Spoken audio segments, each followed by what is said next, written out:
So as we go through life, we hit situations and we have what's called a fight or a flight mechanism.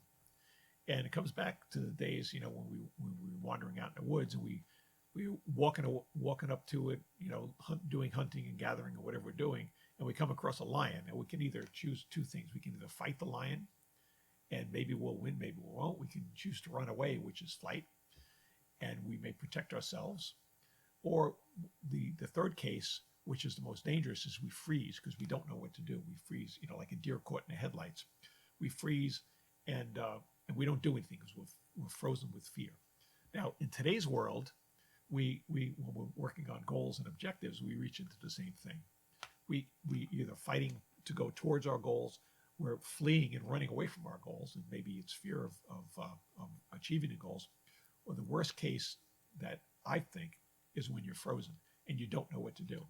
So let's take the case you're working on a business and you're coming up to doing marketing and you don't know how to do marketing. So you kind of like just flounder around and you kind of don't know what to do to move the business forward.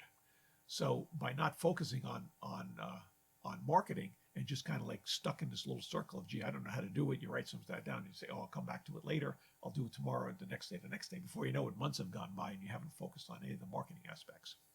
So being able to identify when you're in this freeze mode is most important because it will help us get out of it. So let's say you're working on marketing. You say, I don't know how to do marketing. Okay, that's an indication. I need to go take a class, or I need to go hire someone who's good at marketing, and I need to go find out how to do that. And then by meditating, you can put out to the universe, gee, I need to learn more about marketing. And then maybe through a synchronicity, someone you talk to one of your friends or someone, and they hand you a book, say, well, this book really helped me on marketing. And that's how things work. And then we would put that in our gratitude journal, like we spoke about previously. So I hope this identifies some things, and you're able to determine when you're in a frozen mode and how to get yourself out of that mode very quickly. It would help you in your success. Think positive, focus on what you want.